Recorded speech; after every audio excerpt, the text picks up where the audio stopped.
Stefan. So Stefan, can I ask you to come on stage? Stefan is the CEO of LPEA, and give him an applause. Let's do it also, but that's more pragmatic. So also Irina, Heintel from SNV, the conduct officer. And I think he's hiding there, but already now Pascal Brayeur. He is from BNP Paribas, real estate, IM. And then we have somebody who is via, and I'm not sure whether this from a technological point of view is going to work, but we hope, we cross fingers. So from London, Sarah Prince. Sarah, she is the CFO of Arcmont Asset Management, and she's going to be virtually present here, and hopefully, I don't know if we can already see Sarah. Let's give the guys from technology a moment to fix this, but I think it's coming soon. So very quickly, Stefan. So welcome on stage. You're nervous in front of all these people? Absolutely, but very happy to be here with you, and thanks for having us. Thank you for being here. So Stefan, first question to you, CEO of LPEA. So first of all, what does it mean? What did you do? Perhaps a little bit about yourself, and then explaining to the audience what LPEA is doing. Sure. So the LPEA is the Luxembourg Private Equity and Venture Capital Association. We were created in 2010. We have more than 300 members. A majority of those members are general partners, so the managers, LPs, also limited partners, those are the investors, family offices, and also many great service providers, independent directors, and also founders of startups. Our mission statement is quite easy. It's really to represent, promote, and defend the interests of those members, but also of the PE and VC industries. We are therefore part of Invest Europe, which is the Pan-European Association of Private Equity. They are sitting in Brussels. But we're also certainly part of HCPF, so Au Comité de la Place Financière. We discuss with the CSSF, and also part of many other associations and groups, think tanks, in order to push forward the alternative investment space here in Luxembourg. Three of our big actions we are really focusing our efforts on are, first of all, that public advocacy part, the affairs. So here we discuss with also the government, with the ministers, how can we make Luxembourg even better, that famous toolbox. Which kind of new players can we attract here to Luxembourg? Can we also have persons who are doing deals here in Luxembourg? That could be an interesting evolution for the future. We also have technical committees and clubs like other cousin associations like ALFI, ABBL, etc. There we are working on many private equity topics, and where we can and will discuss what are the hottest topics to implement. Is regulation adapted to our needs? Can we discuss in order to implement it in a better way? Are there new ideas which we should also have in Luxembourg? Those are the interesting topics we've pushed forward. And also talents. I mean, it was a great pleasure to work also for BP2S some 20 years ago nearly. And I spent really nice time here. And that allowed me to better understand the investment fund services here in Luxembourg, starting from UCITS and then evolving more and more into the alternative investment space. And that's why it's very important for the association, for our members, to find the right talent. So well-made heads who are coming from Luxembourg to universities, but also from abroad. So that's that diversity, which is very important in our eyes. So private equity is also not only for specialists in that field. So you can also evolve, make your career change, and then move from, for example, liquid funds to alternative funds. I think here with PP2S you have everything you need. So, I mean, you have the experts, you have the services. Could be an interesting move also for you. And that's why then, to go back to the jobs and the talents to attract, we have a job fair soon coming up.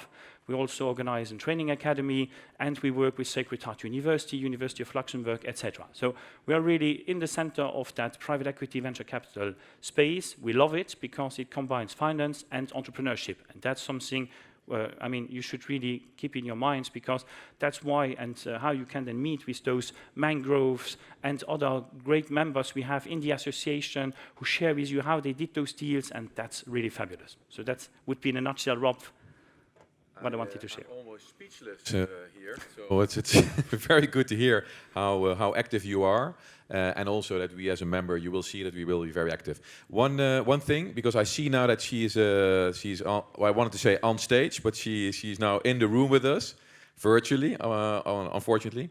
So also give an applause to Sarah, please. So I'm here, and my last point that I wanted to make for today, when I give it over, because you will be the moderator for today.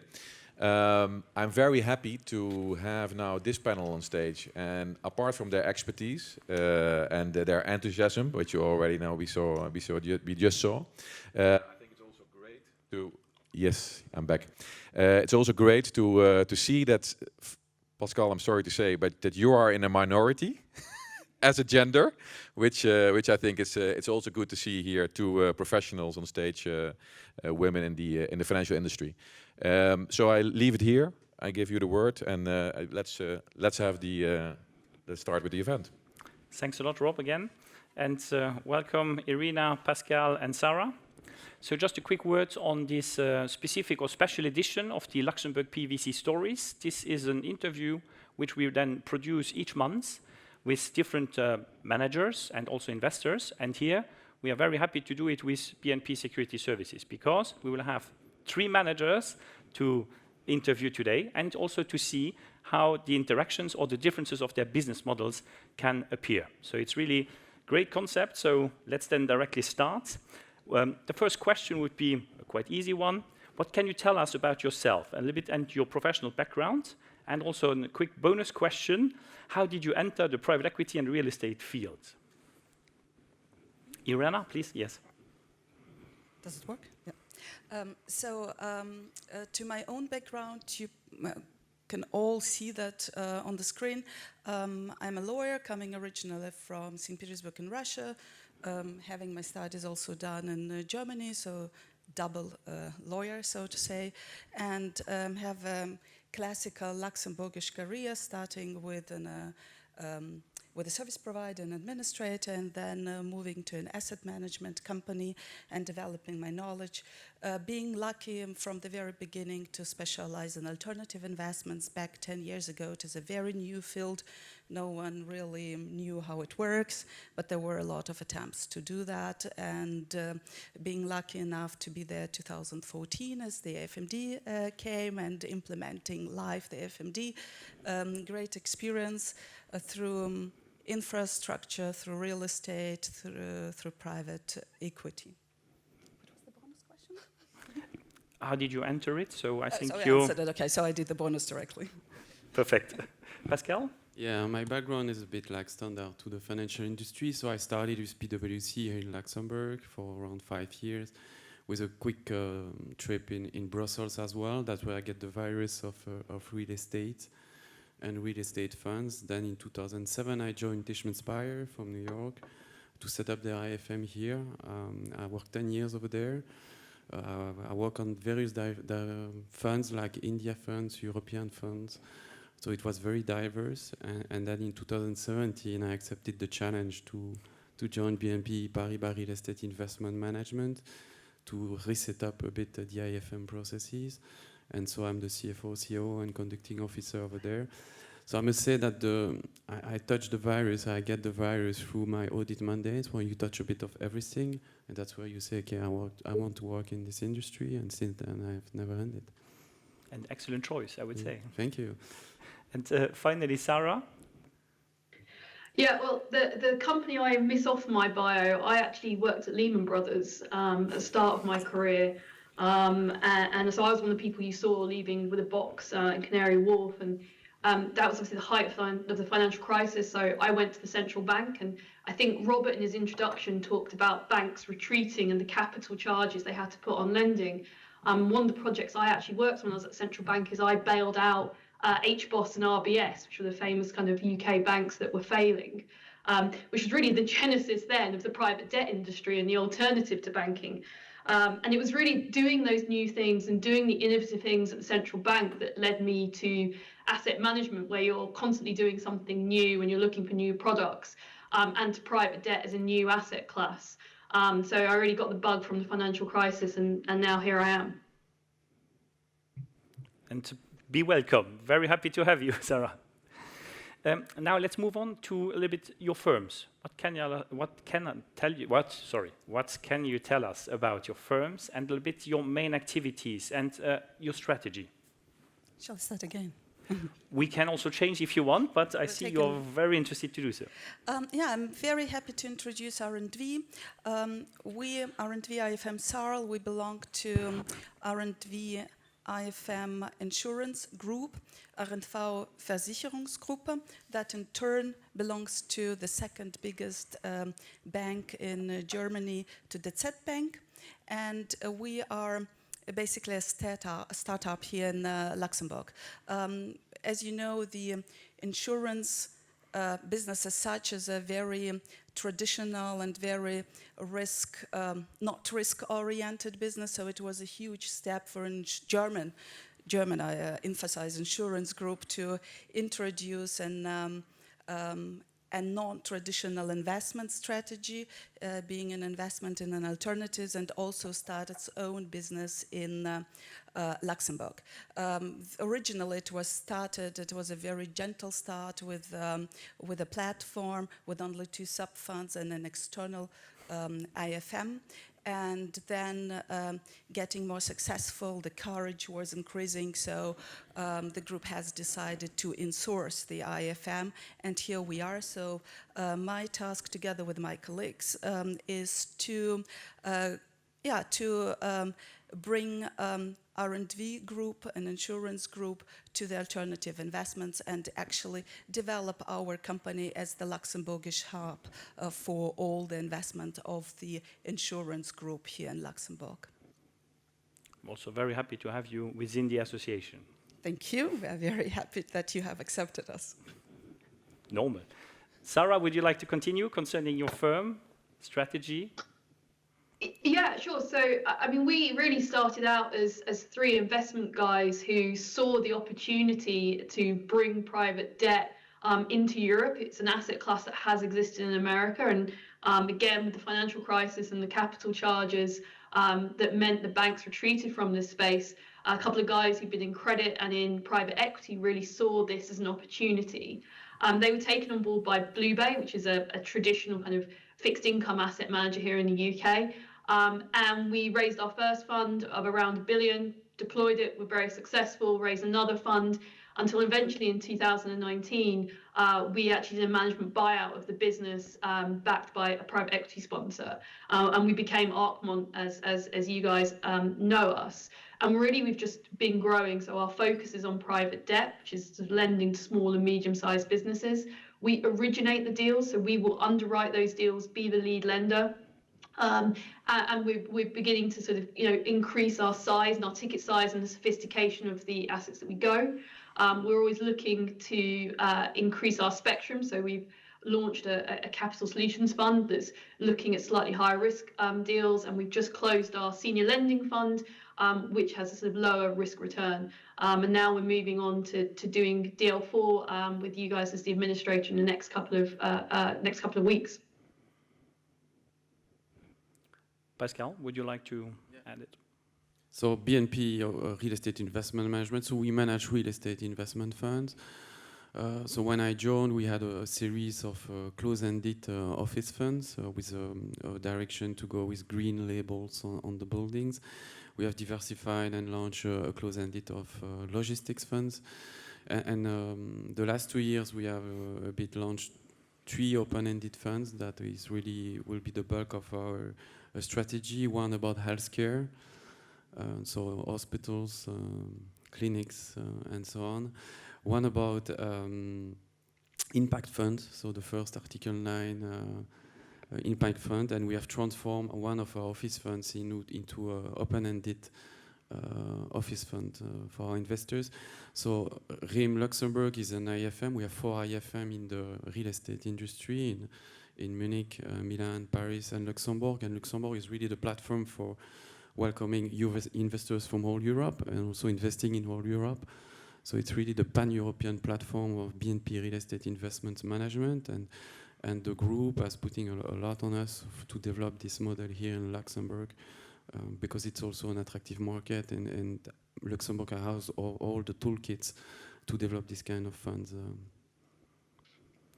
And Nicolas also mentioned it. I mean, what we like also in private equity and real estate is that you are investing into real assets. There's also this whole value creation. So when you acquire a company, you try to transform it, to optimize it, to make it more international, or to digitalize it. I mean, it can also be the same for buildings, so to make it greener, for example.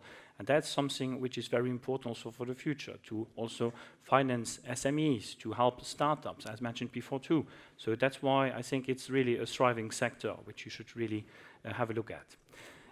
If we now take a magnifier or focus a little bit on your Luxembourg operations, how is your setup here? But before we tackle that, can you explain us why you chose Luxembourg?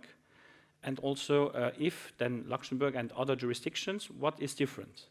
Pascal, would you like to explain here? So I didn't choose personally Luxembourg. I joined the firm, but obviously we have seen the evolution where before it was really pure back office, obviously. We have insisting now and develop really a pure IFM with all the IFM function, risk management, fund management internalized, also the NAV calculation, and we have also integrated some people from the front, which is quite a bit innovative for Luxembourg, which is a traditional platform for back office. So there's a kind of transformation as well to have front people, decision makers, obviously, and deal makers in Luxembourg, which is for me very positive when I look back 15 years ago. And that's where we are, and that's where we're going to progress. Completely true. It's very interesting evolution. Sarah, would you like to explain us about or talk about the Luxembourg operations? Sure. I mean, similarly, I think it was AFMD that really led us to set up funds in Luxembourg. I think we're a little bit unique, because as I said, we had our management buyout in 2019, which meant that was against a backdrop of Brexit, and what does that mean for a UK manager with funds in Luxembourg? So we actually use a third-party AFIM in Luxembourg as well, but we've been trying to establish an office in Luxembourg. I think what's helpful for Luxembourg and for us is that there are now so many service providers that are used to all sorts of different investment managers at different stages of their evolution. You know, we were effectively a startup with a very big number of funds, and Luxembourg was able to accommodate that. We're in the process of building out our office. We're now 4 people, but we're looking to grow and to grow that presence, and we'll continue to look at what we need to be in Luxembourg as we grow the funds. Irina, would you like to answer that one? Yeah, so for R&V, IFM, being a startup, we obviously have a very small number of employees working with us at the moment. We're looking at the growing, because we're also growing our asset under management, but we have a concept of outsourcing the main functions, which is being administration of the fund, where we kept the portfolio management and the risk management, the core functions of the IFM within the company. Within the different strategies that we follow, and we have the infrastructure debt, acquisition financing, and private equity as the strategies. Within these strategies, we work with the advisors, and we work with the sources who search for a deal for us, or we also work with the on the private equity strategy, we work with the outsourced portfolio manager, as we feel that at the moment we do not have sufficient knowledge to do it ourselves, but we're obviously looking also into the possibility to do it. When we work with a sourcer or with advisor, what we are very proud of is that we do really take the decisions ourselves, because we have a very strong portfolio management team within the company that are able not only look at the proposed deal or that sourced deal, but also really to validate and to compare and to discuss. And we're actually also moving into the sourcing of the deals ourselves, which is probably not that often to see in Luxembourg. Of course, we have a privilege of working with exclusively own investors, being an own IFM. We have a privilege of having as investors also only the insurance companies. But that, on the other hand, also leads us to the situation that we have a limitation on the strategies due to the very restrictive investment strategies that are being given to us through our investors. being very conservative German insurance companies, and this kind of activity on one hand to bring the additional value to our investors through the alternative investments, but on the other hand, to follow the restrictive strategies is quite of a difficult game that I think with the professionals and with the setup that we have, keeping the professionalism and outsourcing that functions that a global service provider can do allows us to undertake to be successful. And Luxembourg is a flexible hub, offers many solutions, strong providers. And now, how would you view the Luxembourg ecosystem? How was your journey coming to Luxembourg? Are there anything you would like or us to change in the future? I will continue because we have decided that it was a very conscious decision of the group to go to Luxembourg. The group was originally investing from Germany, or is still the biggest part of it is investing. The investments are being taken in Germany or from Germany outside of the country. And the decision to go to the Luxembourg is also due to Luxembourg as a platform for the investment, of the role of the Luxembourg in Europe, or I would rather even dare to say in the world, to enable the investments. And it's not only the famous tax tools that are being offered, but there's also the investment tools that we see here from the very regulated vehicles, which we take advantage of as being insurance group, to a very unregulated of an CSPs, where you basically very flexible in what you are doing, but also the networking and the knowledge of Luxembourg that helped the decision to be taken. Because here in Luxembourg, you have the possibility to connect to the network and to collect on the experience of all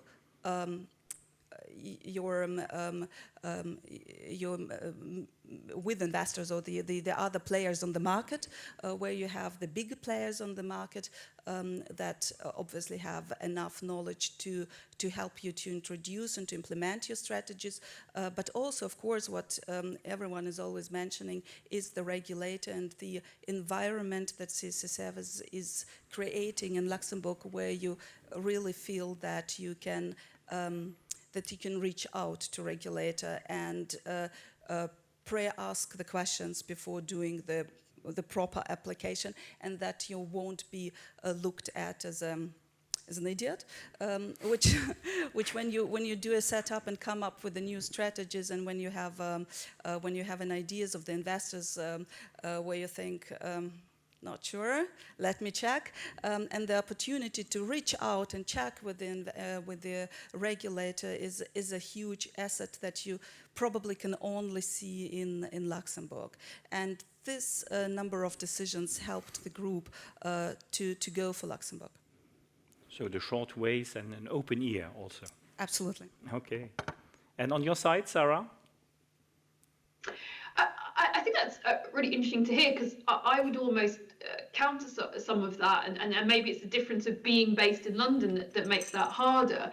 I think what I like about the Luxembourg ecosystem, like you say, is there's so much flexibility, and there's a lot that you can do with it. I think one of the problems I have with it is it's difficult to get transparency on what you can do, how it works, how the regulations work, and what does this tax rule mean? What does this mean?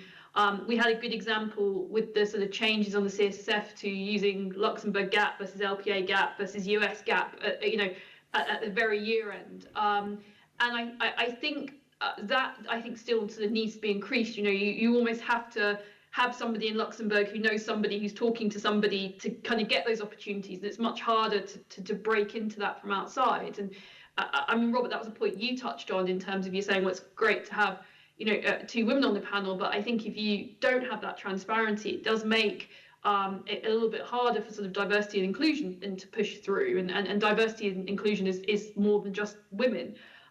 So I think that would be my view, that yes, while the Luxembourg ecosystem is great and fantastic, it's still sometimes difficult to navigate from the outside. Okay, fair point. And I think we should further discuss that after this panel in order to see what the community could do and help out on such topics. Pascal? I think a lot has been said already. I disagree a bit with what has been said previously. For me, it's quite transparent, but I can understand from outside it could be. But obviously, if you look backwards, Luxembourg, time to market your product is very quick. It's a very stable country, political and economically speaking as well, which makes the choice to implement a lot of companies. Remember, at the time, a lot of people say, should I set up my FM in London or in Luxembourg? So I guess now the decision to put it in Luxembourg is a very good one. And we can talk with the regulator, but also the tax administration, and they are quite pragmatic as well in their decision, in the way to implement. They are listening the market. We do it with Alfie, but with other entities as well. They are listening the needs of the market, and they are quite quick to adapt and propose solutions for the market. And also they are quite quick also implementing the EU directives. They make it clear compared to other countries, I might say. So that's what makes Luxembourg very attractive, and it will continue, basically. Okay. So you have your great team. You are in Luxembourg. You have launched or launching your structures. Okay, but you need some help. So that's where then the service provider is appearing. What would you expect from your fund administrator, from your depository in this field? Any specific hot topics you would like to discuss? Pascal, I see that you are very interested to start. I think you have a whole list there in your... Yeah, no. Okay, fund administrator, depositor at the beginning, I understand it's not an easy job. What some people are lacking is the knowledge of the business itself and how the products and follow how the product's evolution works. That's what we are trying to share also this experience with our depository and fund administration, because we think it's a worth investment, explaining them what we do. So when we are facing an investment or a new funds to set up, a capital call, they understand the way we are working, they understand why we are doing this, and we avoid confusion. So there was still confusion, but I think when I look back, when I started in 2017, BP2S have made incredible progress. I think they have hired a very good team, very good people which understand the business, and on top we had our layer for that. So my main advice is that be close to the business, try to understand your client, why they set up this kind of product, why they do this kind of investment, what are the questions I need to raise, and not just sometimes follow a kind of procedure or checklist, which is good, we need to do, but there's business behind and we need to understand why we do that. That's my main advice and what I expect from my service provider. Okay, so sometimes flexibility is good, and also this to understand this entrepreneurial spirit also from the other side. Sarah, did you experience the same? Anything you would like to add? I think, the one thing I would say is that we always want more, and I think it's almost a thankless task being administrator. You never get told great job, but you will always be told when there's a problem, and people always want more. I think what we're always trying to emphasize, I think Pascal's completely right, understanding the business, but again, that's difficult when you're in the administrator. But what we're always trying to emphasize is client service. We're here, and not us as the client, but the investors as the client. We're a debt fund. You're not like a hedge fund where you might be a star hedge fund and making 30% returns. Debt funds will all make around the same returns. How you make a difference to your investors is you give them a great service, you give them quality reporting, on time, accurate, the capital call processes are smooth, the onboarding process is smooth, and that really can make a big difference in this type of fund in terms of the experience you give investors. And that really, understanding the importance of investors and the service levels they need, I think is probably what we'd be looking for. Yes, and to make the entire ecosystem stronger, it's really also to have that holistic approach, to really understand you're not just specialized in this small field, but you understand how the entire mechanics of a private equity, real estate or venture capital fund works. That's really very important also for the future. Irina. Yeah, and maybe complement what has been said is that we would expect the service provider not to be just a purely service provider who just follows the instruction without thinking, because that's what we see quite often. You're asked to do the task, it's being asked without questioning. And what we would expect is to work with service provider, and BNP is our global service provider with a lot of a task, with a lot of points where we work together, that we could work as partners together, which would mean if we launch a sub-fund together, that we would expect that you would pre-advise us on what needs to be done also on our side, so that at the end of the day no one is frustrated, neither on the side of the service provider nor on our side, that it doesn't work, that the deadlines are not being kept, that we had forgotten an important thing. And that would be a great development in the relationship with the service provider, that we start looking at each other more as a partners, as just the instruction giver and instruction acceptor. This great description, I mean, not just to execute, but also to think with and really understand. That's a great move to the next question. So the added value, is there still some added value to be caught from your service provider? I don't know, could it be digitalization, some other fields? Anything you would like to share here with us? Sarah? Yeah, I think innovations in technology will always be helpful. This is for us, what we're doing is a new asset class. It's maybe some borrowed technology, if you like. You know, it's building out on PE fund technology. And as a result, I think there can be things we can do better with automation. I think obviously BNP have got some exciting ideas around that. And I think that could really add some value to this in terms of bringing in the automation and bringing in new technology to help. Do you share the same view, Pascal and Yeah, Irina? well, technology, yeah, we have a whole roadmap, but obviously everything goes digital is more than welcome. I would add as well that the adding value for a service provider is that he's working with a lot of clients and he's collecting a lot of data, he's collecting a lot of practice.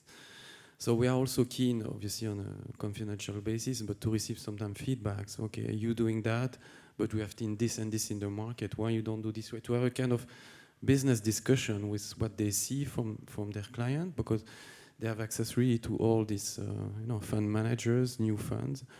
And for us, we are always keen to progress or to be innovative, but it's good to see what is on the market from a depository or service provider's standpoint.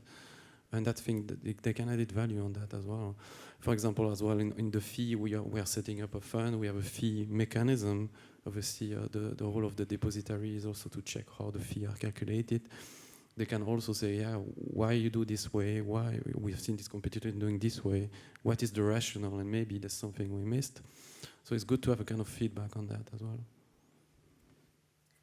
Well, it's difficult to add anything else to this. Indeed, everything that Sarah and Pascal has mentioned is also true for us on the added value side. When digitalization or any additional support or the platform that could be used could be happy looked at from our side. The pre-advice on the situation, the sharing of the knowledge on the market, so everything that has been already mentioned. Yeah, just being the partner, not just being the executor. I'm coming back to my old point, and work together on the project, because if the success that we can achieve could be only achieved together. It's difficult for us to do something without the help of the service provider, without the people working on the other side on the team. We always look at the people who work with BNP for us as more or less team members, and would expect them to think with us, to work with us, to strive with us to achieve the goals that we have. And that is, in my view, this working together and pulling together in one side and the one direction to achieve the same goal is the most added value that you can have. Completely true, and it's also about a real partnership. And what we like to say in the past was really that the service provider becomes your friend and also an extension of your own team, because they are really with you and they help you out. Pascal, you mentioned also data. This is the new goals. So data, that's you can do a lot of things with that. What would be the interesting aspects you would expect from data?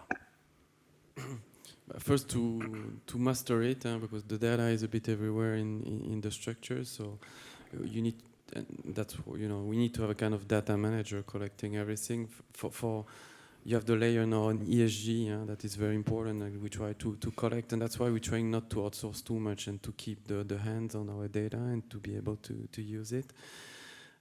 It's one of the key elements. We need to receive the data quickly and with quality, because that's the main issue from service provider to another. The data quality can be exceptional or really, really bad. But at the end, when we add everything together, we need to have the good quality everywhere. So that's a bit our challenge, is to have all our service providers to be at the same level to deliver quality data. Then we can manage them and transform to management report in the future. And this will be more and more, because we need this data very quickly with automation, obviously, and be able to consolidate and report quickly to the manager. And the end client also benefits from that quality of the data in the end. Yeah. Okay. Sarah?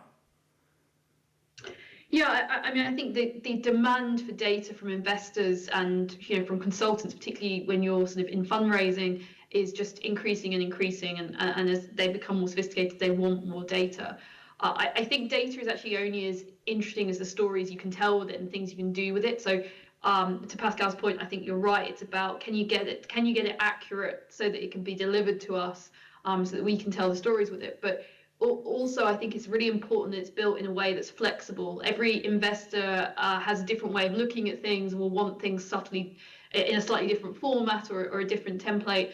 And I think, therefore, when you're building out data and data warehouse, it's really important to think about flexibility of how that's delivered and how you can put it into different forms, really. Well, I think I will pin this with the words that my colleague Daniel has said once to the BNP, that colleagues, that we receive a lot of data, but what we need is the information. So that is the probably pins it really. We receive numbers, sometimes uncontrolled numbers, unreviewed numbers, or reviewed numbers, but still with the mistakes. So what we need is the information. We need to be able to sort out within this information, to be able to fulfill the requirements that we have with respect to the reporting. And we personally, as in R&V, have a huge amount of reporting also to our investors, where we need a support of the service provider. Of course, the reporting to the regulator, the reporting to further organizations that you link to within the group, outside of the group. So that's a lot of data that needs to be collected, a lot of information that needs to be collected, that needs to be sorted out, and that needs to be readable and understandable, not only for those who read the numbers, but also for the persons like me having a legal background. So understanding the data is quite important. So like other industries in the past, more quality compared to quantity then, probably. Okay. We heard also ESG, fantastic topic. So it's also a little bit the future of finance.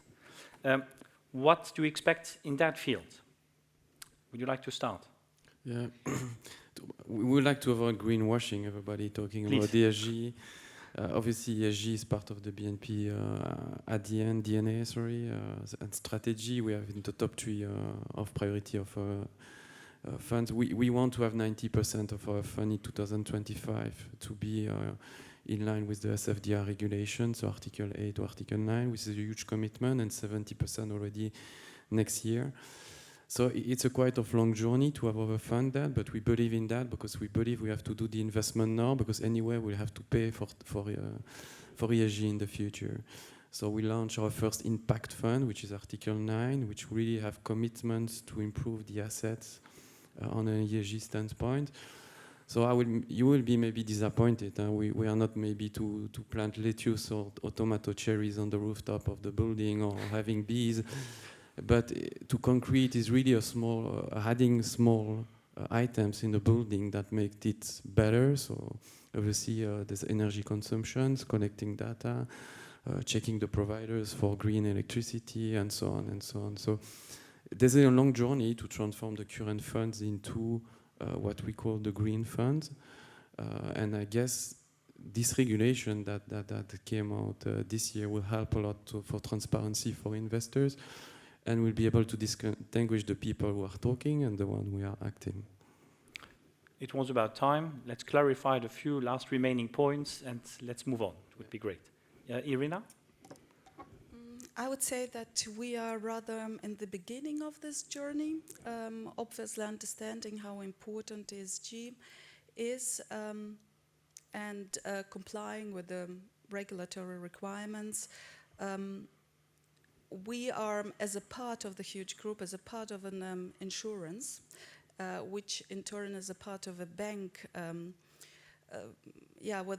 We are bound to the group requirements, and the group, being an insurance group, belonging to the bank, is not really seeing a huge need for itself to implement, to becoming green.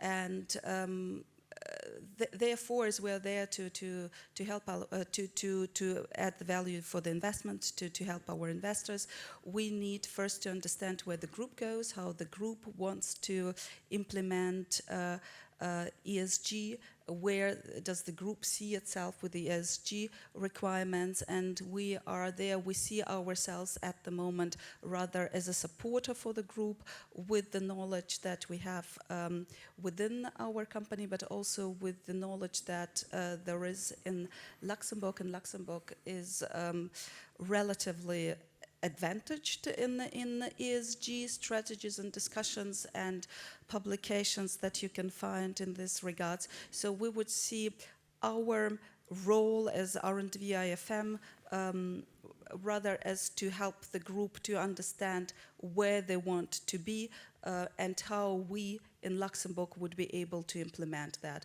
But we're just in the beginning there. And Sarah, on your side? So we see ESG as a really high priority, and similarly to Pascal, our most recent funds were all launched as Article 8 funds.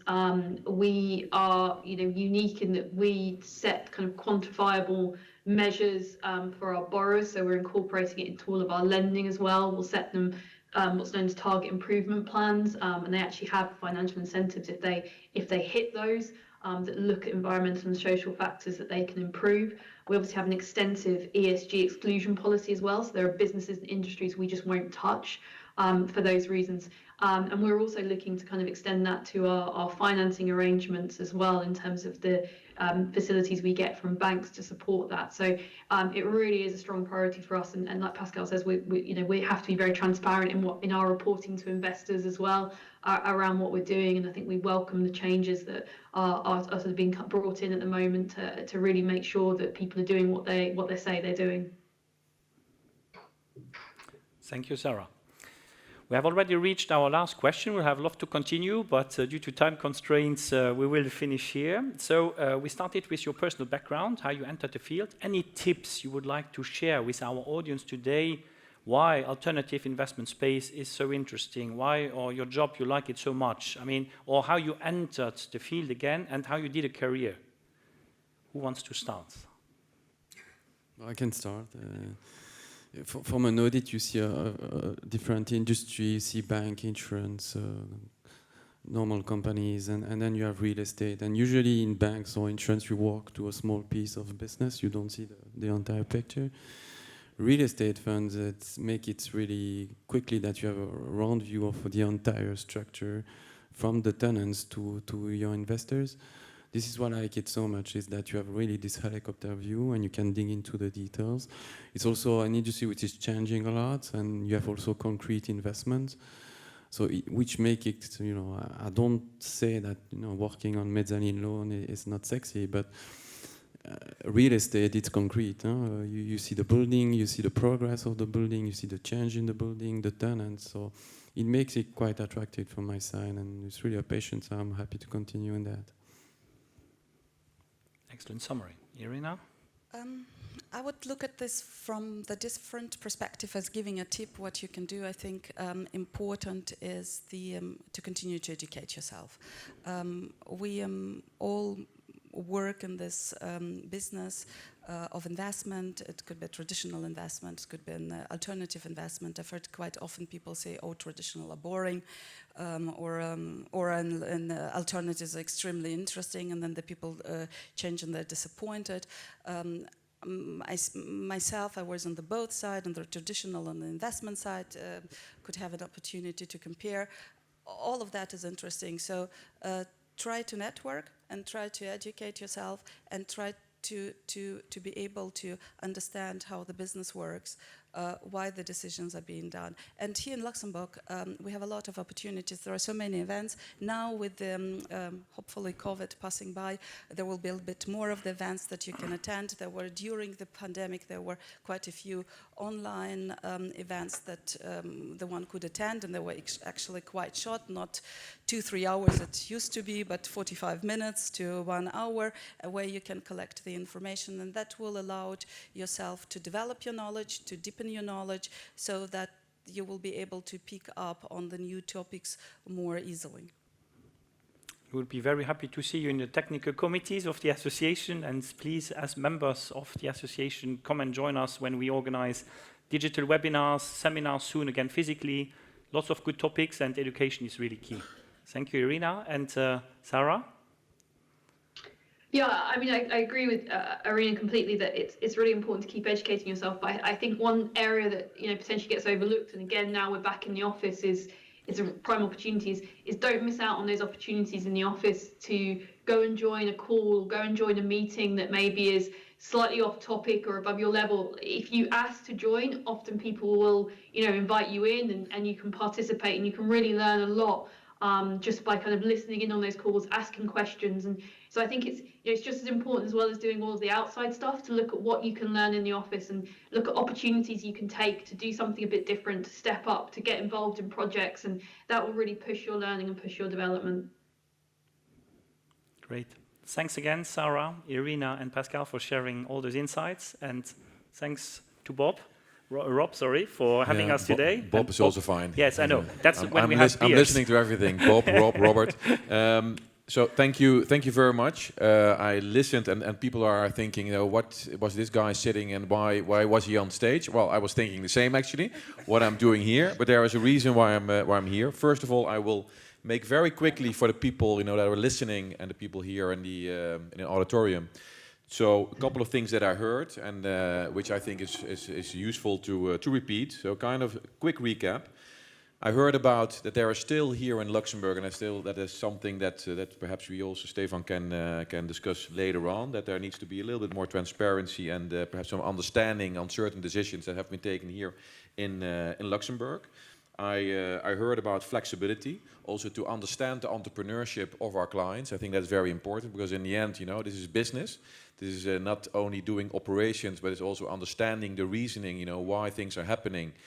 So if that's not clear, I think, we need to ask questions. Partnership, I heard the word. It's very easy to say partnership, but in practice, it's not that easy. Very important as well. To be close to the business, that's what I heard. Be close to the business and challenge sometimes as well.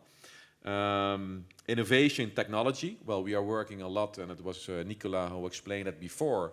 So what we are doing, but it's something, and especially I think for the banking industry, something to make sure. So how we hook on to that new technology, making sure that our legacy is compatible, or let's say interfacing with all the technology that's in the market. And then being the partner, I already said. Thanks a lot. And see you all soon again. Have a nice afternoon. Bye-bye.